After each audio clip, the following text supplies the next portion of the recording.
Hi, everyone. Welcome. Thanks for joining us. Today's webinar is called New Org, Managing Your Salesforce Strategy Through Organizational Change. My name is Diana Hurst. I'm with CRM Science, and we have a lot of great content to cover in the next 45 minutes or so. Before we dive in, really great to have you here today. We're certainly grateful that you've decided to take time out of your busy day to join us.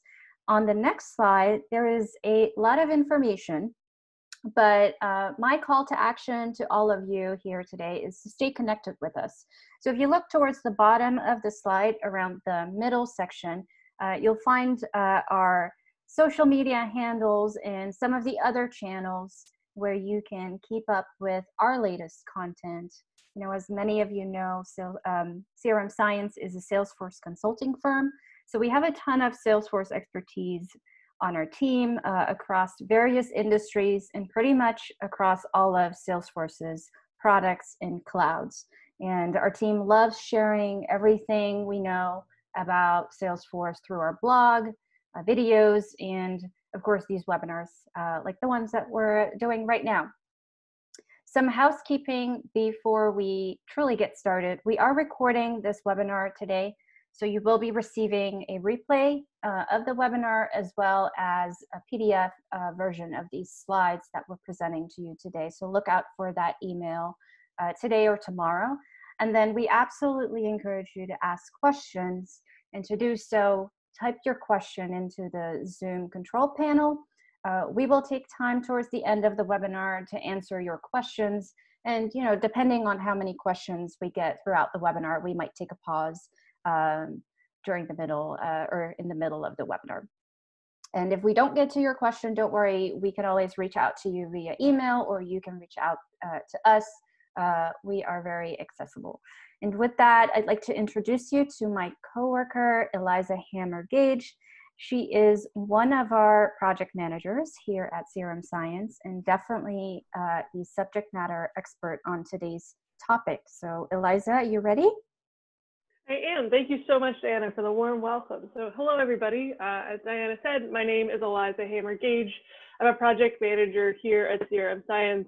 I've been working with Salesforce for almost a decade, which is incredible to say. I have a nice bouquet of certifications, and I'm really excited to talk with you all about this topic.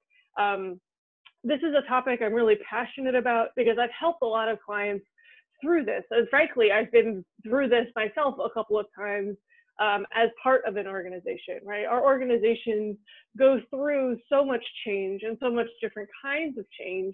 And I think one of the really important things is that we make sure that we bring Salesforce along for the ride. So my goals for this session with all of you is to talk through a couple of things. Right, so I want to talk about what technical and organizational questions you really need to be asking yourselves when you're talking about large organizational change, how to create synergy between teams while managing a Salesforce org merge or migration, and ways to manage changes in technology and business processes during an already challenging time. I'm sure all of you are totally sick and tired of hearing the words "in these unprecedented times." I feel like I hear it every time I get on Facebook or watch the news, but it's true, right? The times of the world are really challenging and frankly, very unprecedented. And it impacts the way we do business. It impacts the way that we work with each other. And if you're leveraging Salesforce well, Salesforce is gonna be part of this whole picture, right? And I wanna start though first by not really talking about the technology. We're going to get there, and I have some really fun and exciting things to share with you all. But I want to talk first about really the people stuff, right? The cultural stuff that really has to precede all of these technology decisions and frankly process decisions. So first, I want to just come to center around what sort of organizational change are we talking about, right? When I first conceived this webinar and started working on this with Diana and my colleagues, the first hot topic was merger and acquisition, right? I've been through I've had clients go through more than a couple in the last year or so. So it was a hot topic, and the other project managers and I kept on talking about, the best ways to help our clients through it, because it can be incredibly disruptive. And if you've been through it, But there are other types of high impact organizational change that can radically change how you use technology, right? So these are things like reorgs. So large reductions in staff or changes in staff, changes in your organizational structure, big culture change. So this can either be brought on by, just changes in your business, but also leadership change, right? As executive leaders change, they often set culture. And so as culture changes, sometimes the technology has to change along with it, right? Large technology change is also a potential high impact pivot for a business, right? We work with several clients who are in the manufacturing sector, and as manufacturing grows and changes, right, that can really change how Salesforce fits in with the rest of the landscape that their team works with every day. Obviously, growth is a big one. We work with clients a lot who, right, they used to be a 20-person company and they had Salesforce configured this way. They've gone through a rapid period of growth. Now they're a team of 100, right, or 1,000, and now they need to use the system very, very differently in order to support communication across a much larger organization. And the last one, right, and this is the one I think is probably the closest to heart for some folks, is crisis, right? As we've all gone through COVID in the last couple of months, we've had to help a lot of our clients make rapid changes to Salesforce, to their communities, to some of their other technologies, to make sure that information is able to get out to their clients, their customers, their employees as fast as possible, right? That everybody has access to the latest and greatest all the time. And obviously, your communication strategy and your technology strategy go hand in hand. So now that we understand kind of what sort of change I'm talking about, I really want to just underline, why does this matter, right? And this matters because in a well-configured system, in a well-run business, frankly, the organizational processes and your technology processes, or to be more specific, your Salesforce processes mirror each other, right? What the process or the flow looks like as you train a user or a new employee, right? How to do it, and then how they do it in the system should be the same, right? Or they should at least parallel each other really, really nicely. And so what that means is as processes change, right, as you increase handoffs, as you change handoffs, as you shift the way that people communicate with each other, the systems also need to change in order to support those new processes. A really common example that I've worked through several times, both myself as an internal part of a team and then also as a consultant, is that natural evolution that happens as organizations mature their sales and marketing, right? So maybe at first you have one or two salespeople and they're doing inside sales and outside sales and lead gen, and they're doing it all, right? And then you start to mature a little bit and you say, okay, well, now we really need inside sales and outside sales, right? So now you have two types of salespeople who are working with two very different sorts of prospects, right? One could really be leads and the other is opportunities. So now your Salesforce org should ideally reflect that new process, right? And those new types of people on your team, right? Now you have inside sales and outside sales. Well, that's going really well. And then you realize, well, we need to have a marketing engine that's feeding leads into inside sales to get warmed up and then passed to outside sales, right? So now you're talking about Marketing Cloud or Pardot, you're talking about power using leads, you're talking about proper lead conversion from leads to opportunities, you're talking about nurturing opportunities. So you can see how quickly that evolution from what does your business process look like to what does your Salesforce process and your Salesforce implementation look like, and how the two really should grow side by side. So before we change anything in the org, right, we know, say, we're looking down at the horizon and we see that change is coming, what are the sorts of questions that we really should be talking through, right? How do we make sure that these two things are aligned? And really what I want to underscore here is that there's a lot you need to figure out before you start making changes in your Salesforce org. One of the double-edged swords of the Salesforce platform is it's very easy to make changes, right? It's very easy to add new fields, to add new objects, to install packages from the App Exchange. There's a lot of stuff in here that seems very straightforward. The platform is designed that way on purpose, right? It should be able to flex with your business. But it's really important that, right, with great power comes great responsibility, right? So that as these things grow and change, we're being thoughtful about what sorts of changes we make to the technology. So first, right, this really needs to start at the top, right? So have the big decisions been made? For example, in a merger and acquisition sort of scenario, has everybody agreed on some of the big basics, like what this new company is going to be called, and you know, where they're going to be headquartered, and what some of these like processes are going to look like? If, you know, again, it's like the manufacturing example, which physical locations are still going to be around, and if any are going to be sold off or let go or shifted, what's that going to look like, right? Some of these just really huge decisions that the leadership of the organization needs to make, have they been made? If that pot is still boiling, you really ought to let it simmer, right? You really need to just let some of those initial, the kind of the rough stuff of big changes like that get settled out. And then we can start making changes, right? And this goes to the next piece, which is all about process, right? Do you know what these new processes look like? And I'll talk in a little bit about how to get a picture, right? How to understand where you're headed and where you are currently. Because I think one of the places where people fall down a lot is they don't think about how processes change, and they don't necessarily think about the gaps, right? So as you have new people who are working together, right? This is true in merger and acquisition. This is true in large reorgs or adding a new division to your business, right? If you have new people working together, or if, another example, if you're injecting in a new layer of middle management, right? Are there new approvals? Are there new seams? How are folks working together? And where do you have really nice handoffs? And where do you have chasms, right? When you identify where those huge gaps are, those are places where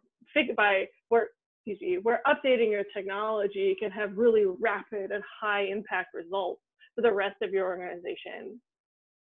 Now, as you're taking stock, right, as you're understanding where the gaps are, you also want to understand what you have, right? Really taking that good inventory, right? And understanding these are the tools that I have, these are the tools that I need, these are the things that we're using well, these are the things we hate, right? Really, really understanding what are all the things in your tool belt, so that way when you come to the table with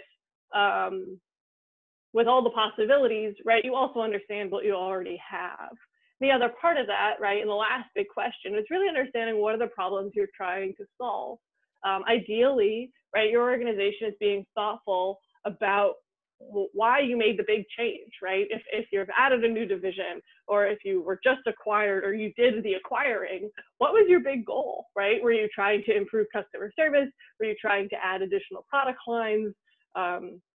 Were you trying to grow in this very specific direction, right? Those are all really great problems to be solved. And understanding those goals, right, will help you make sure that the technology at the end of the day is serving you, right, and getting you to that really wonderful, successful place that you're trying to go in the time frame that you're trying to get there.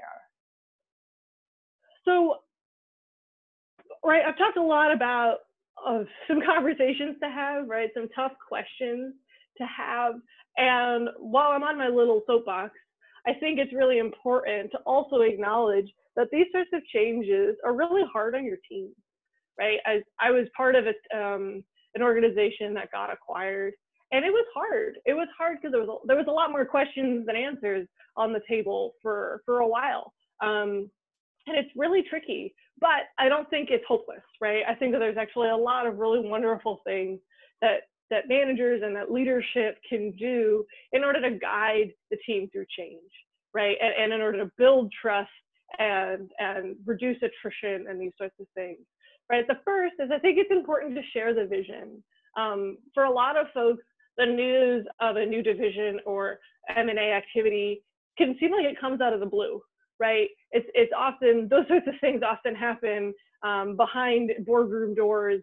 And so then to kind of emerge from them and say, hey, look, we got acquired, that can be incredibly impactful news. And it can also cause a lot of confusion, right? Cause a lot of anxiety. And so if folks understand kind of what the vision is, right? We're excited that we got acquired because it means that this awesome new leader is steering the ship, or it means that we're going to be able to grow in this way or invest in you in this way. Those sorts of vision statements are really, really huge and can really help your team feel like we're heading in a direction, because the next couple of weeks and months are going to be chaotic. And I'm going to talk a little bit too about some of that internal turmoil that people go through. I think another great tool for guiding your team is looking for channels for input and creating channels for feedback. So what I mean is at the top of the process, right, while you're making all these big decisions and you're cataloging all of your inventory and you're understanding what processes you have, create really clear channels for your team to offer input into those early stage conversations. Now, that doesn't mean have everybody join every meeting, right? I don't think that that makes a lot of sense, right? What I really mean is doing office hours or creating short feedback forms or soliciting specific feedback for a specific question, right? Really helping everybody feel like they have a voice as the organization is going through these changes. Now, that though is different than feedback, right? So input is at the beginning and feedback is at the end. So what I mean is once you've started to change a process or a process has changed, making sure that there's really clear channels for folks to share how they're feeling about it, right? What they like, what they love, what they hate, what they wish that they had, and making sure that, it isn't just a suggestion box in the wall that nobody ever reads, but things that are dynamic, like town hall sorts of meetings, right, or retrospectives with small groups of people.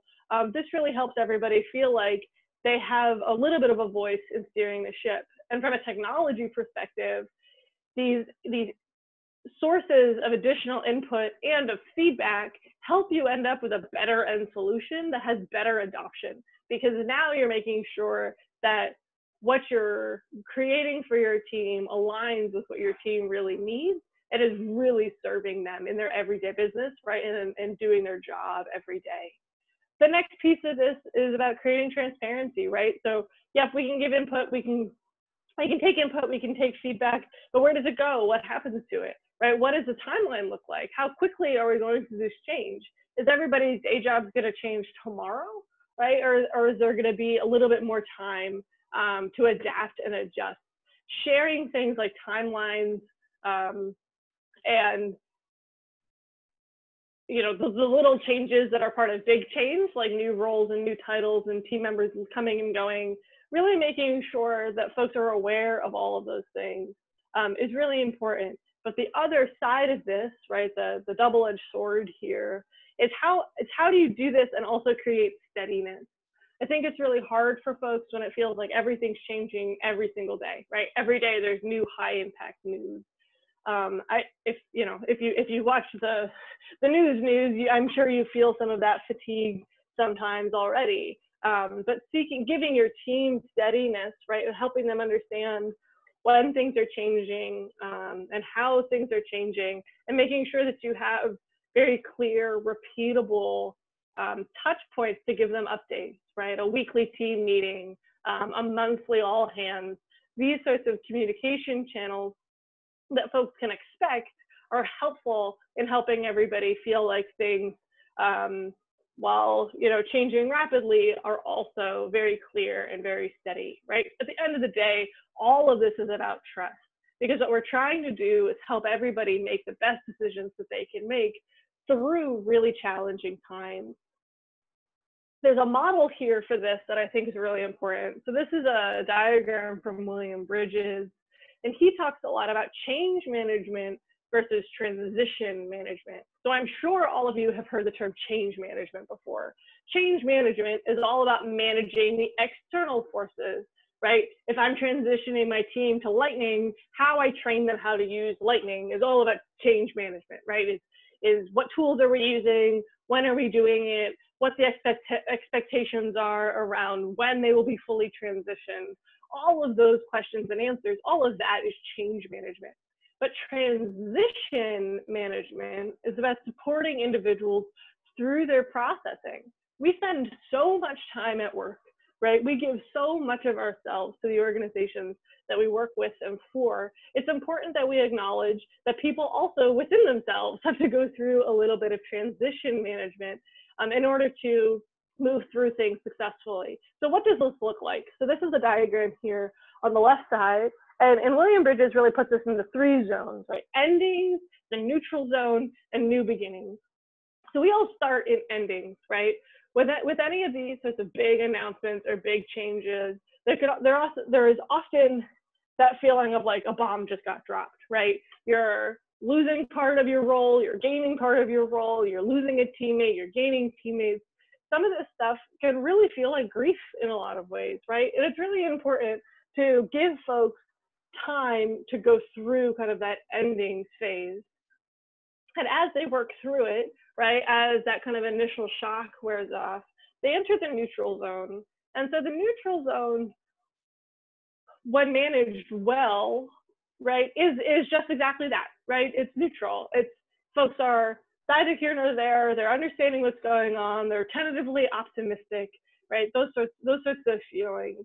The challenge is when folks are in the neutral zone, it's important to kind of help them through it into new beginnings by not rocking the boat more, right? There's this very important processing that happens when folks are in the neutral zone. And you really want to help them get to that new beginning side as quickly as possible. And new beginnings is really all about that hope for the future, right? Helping them understand where they have power, where they have influence, get a little excited for their new role or for their new teammates or their new division, this new opportunity for travel, or in these days, this new opportunity to work from home, right? Help everybody find the new steady ground. And the cool thing about getting into the new steady ground, right, this new beginnings, is that this is where the creative juices can start to flow again, right? This is where these feelings that come through transition of, a lot of obstacles, a lot of confusion start to resolve, and people start to get excited about the future. They start to get excited about the new opportunities that are in front of them. And frankly, this is a really, really wonderful time for your team to start coming together. So this all matters, right? Why does caring about your team's kind of internal monologue matter? It matters because at the end of the day, stress and anxiety affects decision making. If you need your team to be rapidly making decisions and making good ones that are going to impact your organization for the months and years to come, you want to help them make the best decisions that they can. And by lowering anxiety, by giving them hope and optimism and channels for input, it really helps everybody continue to work at the highest levels possible. Also, people who aren't in that new beginning phase might not be receptive to additional change. I don't know if you've been through this. I have. I was in part of the team that went through merger and acquisition. We were acquired. And it felt like every time we met, there was some new big piece of news, right? Somebody was leaving, somebody was joining us. We had some new boss. There was some new product we were expecting to support, all of this stuff. And, you go through that enough times, you hear that news enough days in a row, and all you want to say is no, right? All you want to say is, I don't want this on my plate. I've got enough going on, right? This is all too much. And people aren't receptive to all the cool new all the cool new possibilities of what this big change could mean, right? They're not open to it. And that can really impact, user adoption of new technologies, the synergy between new teams that are working together. There's all sorts of ways that this impacts how everybody works and impacts your bottom line. And at the end of the day, right, when we're not thinking about transition management, the key problem that can happen is team attrition, right? Folks go through big changes. They say, hey, we've been going through too much big change for too long. I would like greener pastures. I would like to be on steadier footing. And so frankly, by really focusing on transition management and by really focusing on being thoughtful with what changes the organization is making before we change technology, helps everybody have a smoother day-to-day, right? Helps these periods of rapid growth or rapid change be easier on the team, and ideally reduce attrition. So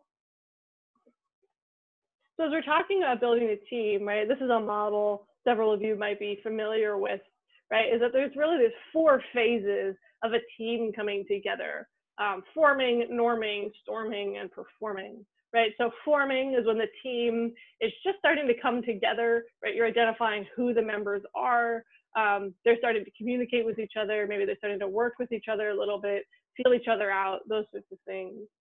Norming is when things just start to feel normal, right? You have your first couple of daily check-ins that feel like they flowed well. You feel like you're starting to fit in to the bigger picture. You're starting to feel like you're actually getting a little bit productive. Now, this is where things get challenging, right? The next phase is storming. So now that things have started to feel normal, this is where the tension comes out, right? This is where we start to understand, what do we understand and what do we not understand, right? What are the big questions that the team is working through? And as we wrestle those big questions to the ground, as we find answers, we can begin to perform, right? And so what this looks like in big organizational change, right, is often both interpersonal, and then also this same model can apply as we're rolling out new technology, right? As people are getting comfortable with the new technology, they're coming to the table, they're starting to understand how to use it. Then as they're starting to use it every day, they start to have more questions or more challenges. And then once we wrestle through all of those things, then they can really start to perform.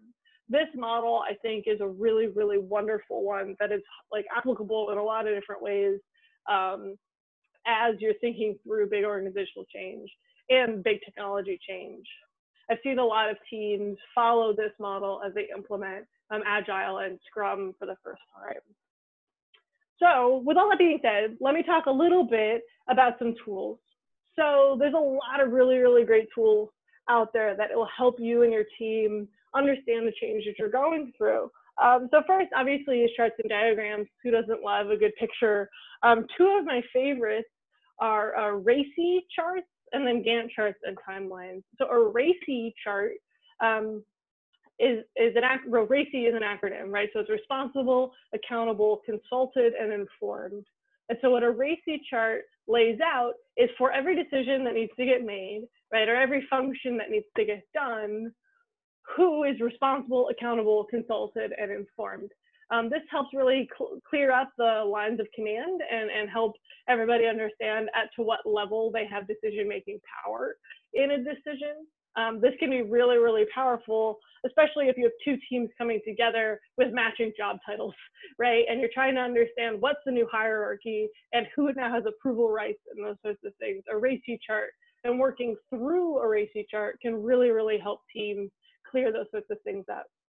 Now, Gantt charts and timelines, right? Helping everyone understand what's coming and what's next and where you are in this whole process of evolution is really important. And then these next couple ones I touched on a little bit, right? So things like town hall sessions and culture mapping, right? So understanding who's in the driver's seat and who drives the culture, what culture mapping is all about. One-on-ones is something that I'll borrow from community organizing, right? So the concept of a one-on-one is a very casual conversation, maybe over coffee or lunch, to help folks really connect with each other as people, right? To help people on very even playing field, not as manager and the managee, but as just really 2 people who are part of the same organization, understand how they're feeling, what they're working on, what challenges they have, what they're excited about, those sorts of things.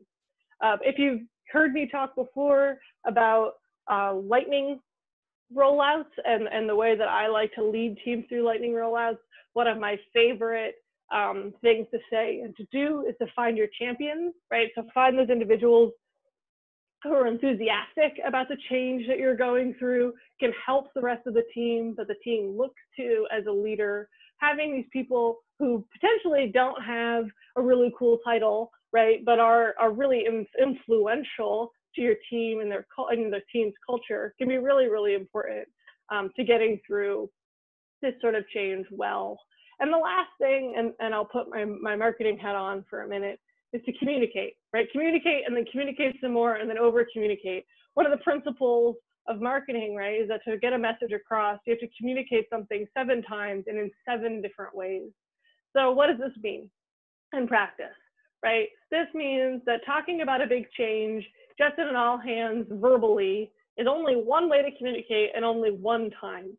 Right, so how are you enforcing and reinforcing that message using all of the other tools at your disposal, right? How are you doing things like leveraging Chatter or other internal communication tools, right? Maybe a really cool Salesforce homepage that brings people to articles or updates about what's going on once we're all back in offices, right? Are you decorating your coffee nooks in your kitchens with information? How are you reaching out to folks and helping them self-serve information in a way that works for them? I think especially in this very remote and distributed sort of time, right, helping folks get this information in the way that best serves them helps everyone be on the same page, right? Maybe for me, watching a webinar like this is the way I would like to learn.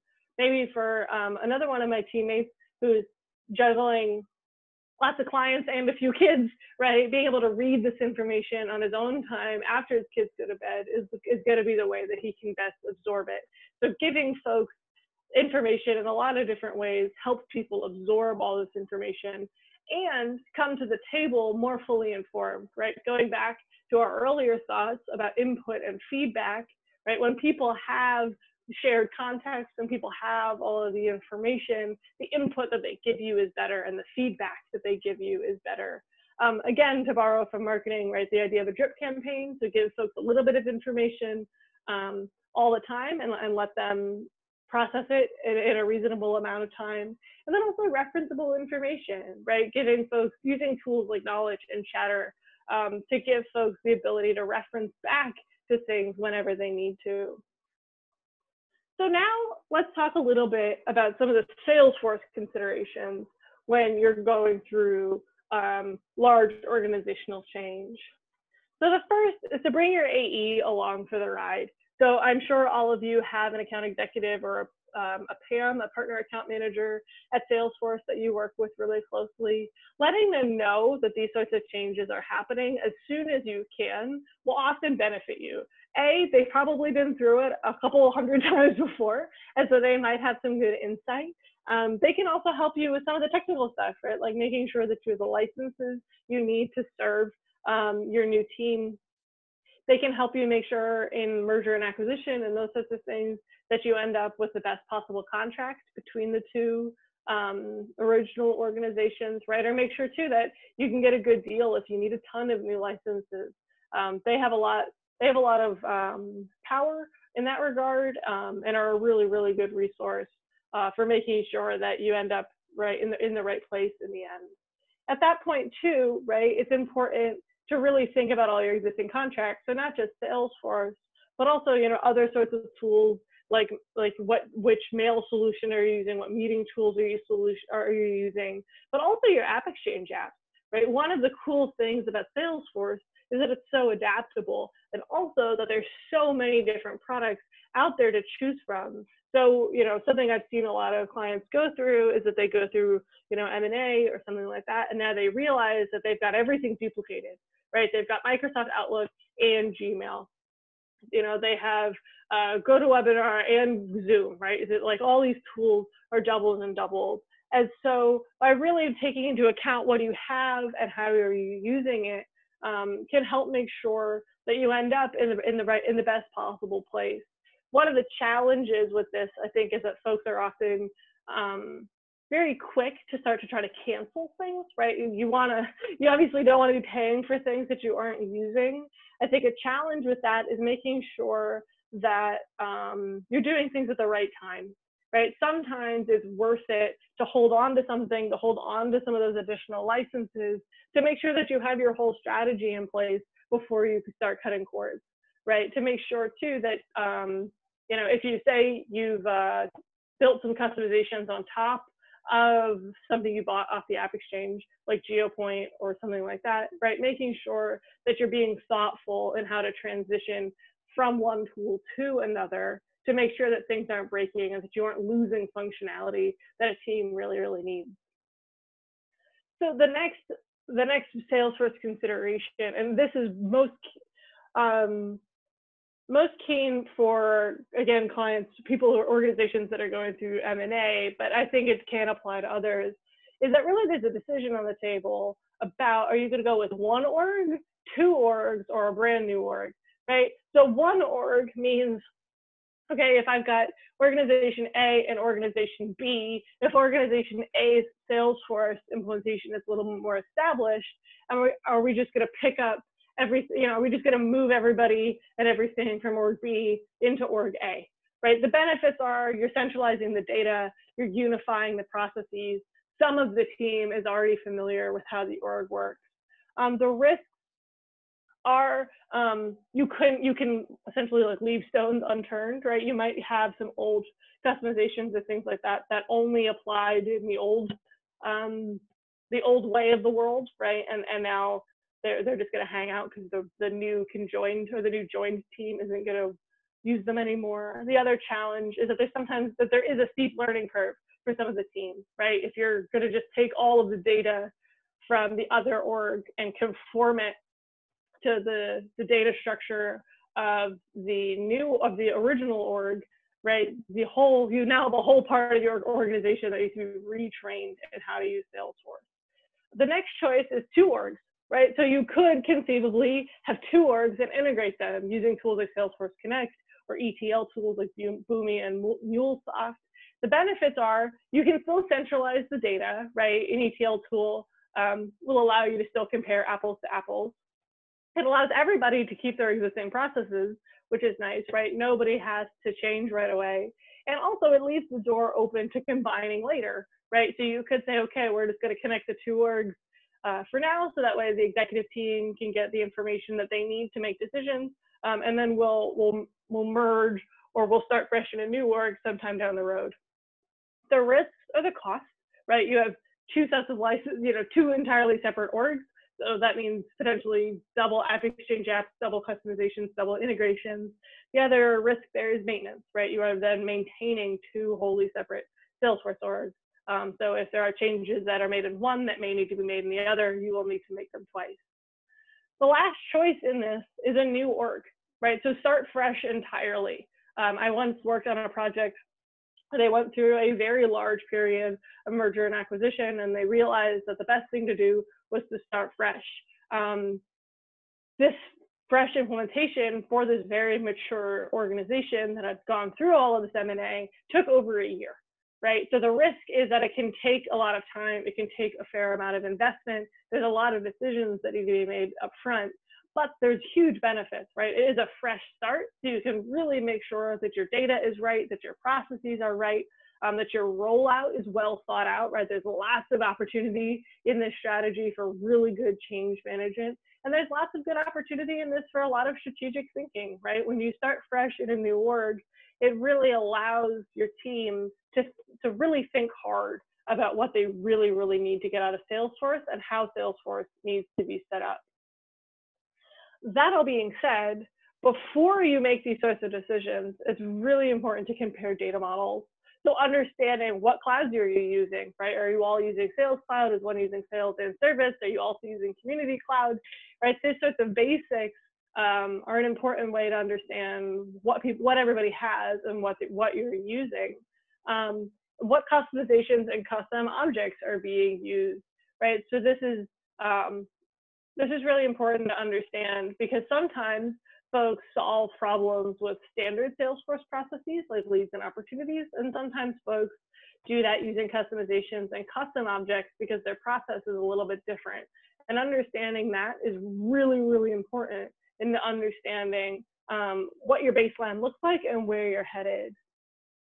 Right, at the end of the day, a lot of this is all about what reports are you getting, right? How well can the leadership understand what you're working with and how the team is working?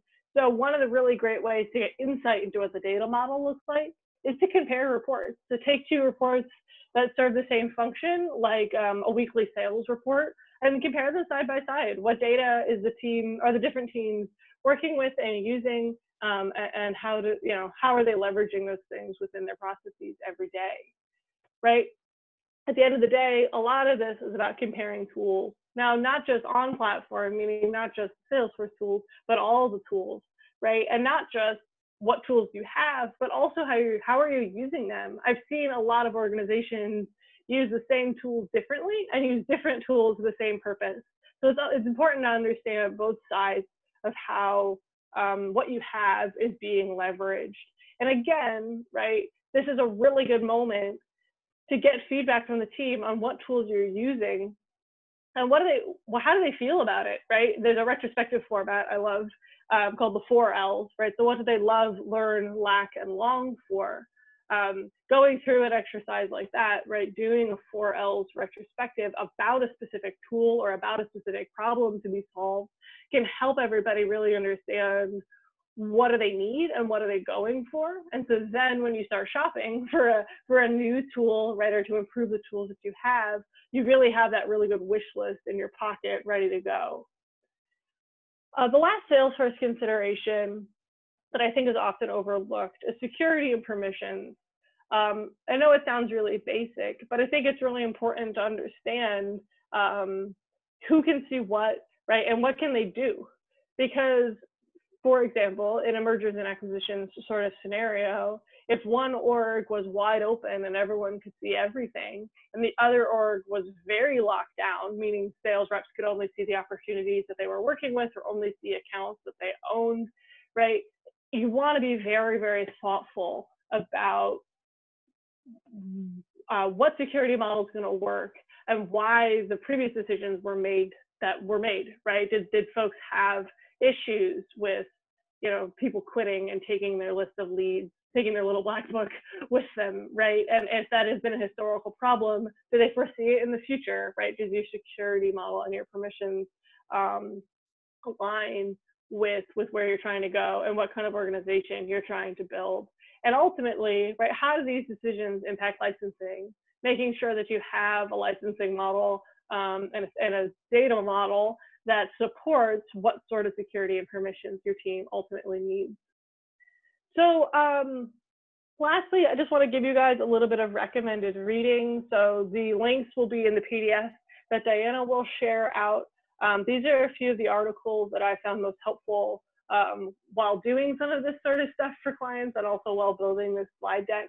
One I want to call out is there's also a really great trailhead module called the Drucker School Organizational Change Leadership. So the Drucker Business School actually did an entire trailhead trail that goes through some of the principles that you would learn if you had a Drucker MBA. And this one, an organizational change leadership, is really, really wonderful. The last one here too is this really great Harvard Business Review article about how to give your employees and your team kind of the long view and help them understand why change is happening. So with that all being said, I'd love to take a couple of minutes and answer some questions. Diana, do we have any questions that have come in already?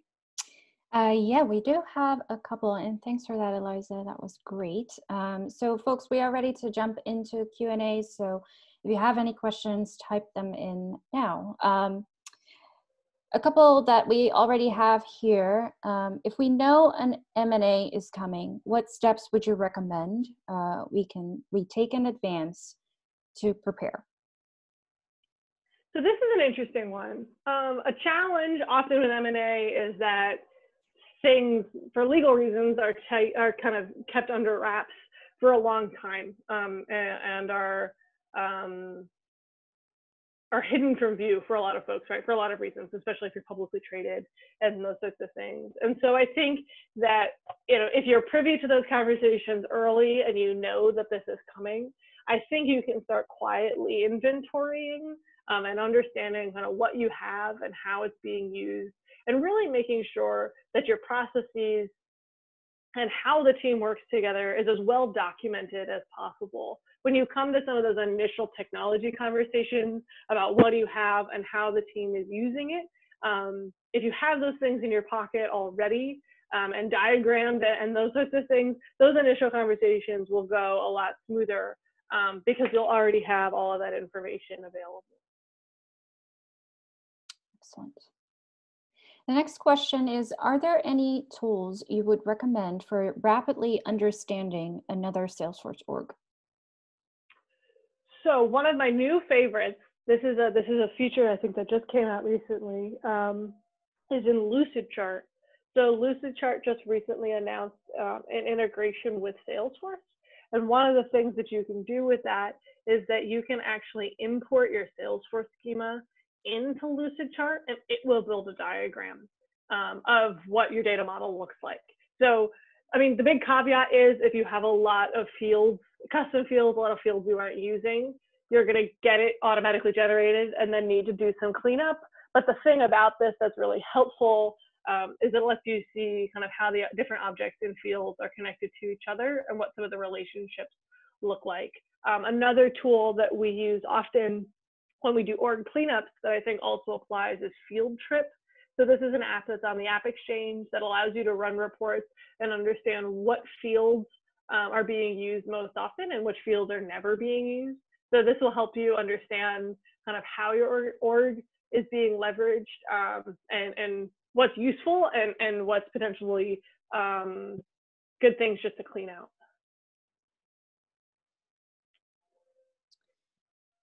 Okay, and then we have one more question. What are some common mistakes companies make when navigating all of this change? So I think the big one that I want to underline, and I hope that this was the theme of my presentation, is that it's not technology first, right? That really it's so important to make sure that your processes, that your culture, that your people are considered first, and that you have a lot of that laid down before you begin making changes within your Salesforce org. And the other thing I would offer is that I think it's really important to be okay to fail a little bit and to try some things, right? Once you're ready to start making changes in Salesforce, don't be afraid to iterate, right? Don't be afraid to make a little change and see how it goes, and then course correct as you need to. I think that there's a lot of power in making a little change and seeing what the results are, and then continuing the work. Great. Are there any other questions? These are some good ones. I am not seeing any other questions come in, so I think we've covered it all, or better said, you've covered it all. Well, wonderful. Do you want to let everybody know when they can join us next? Yes. Yeah, before we let you go, quick note here to join us again on Thursday, June 18th. Our next webinar is coming up on that day, and we'll be covering a very exciting topic. Linda Johnson from the CRM Science team will be talking about work.com, Salesforce's new set of tools to help workplaces open safely. I'm sure many of you have heard about it. So keep an eye out for that invitation in the next couple of weeks. And with that, I think we are ready to wrap up. Thanks again for joining us today. Like I said, we'll make sure to send the link to the replay as well as a PDF version of these slides. And of course, feel free to share it with your colleagues who couldn't be here today. So again, thanks for being here. We hope to see you next time. Take care. Thank you.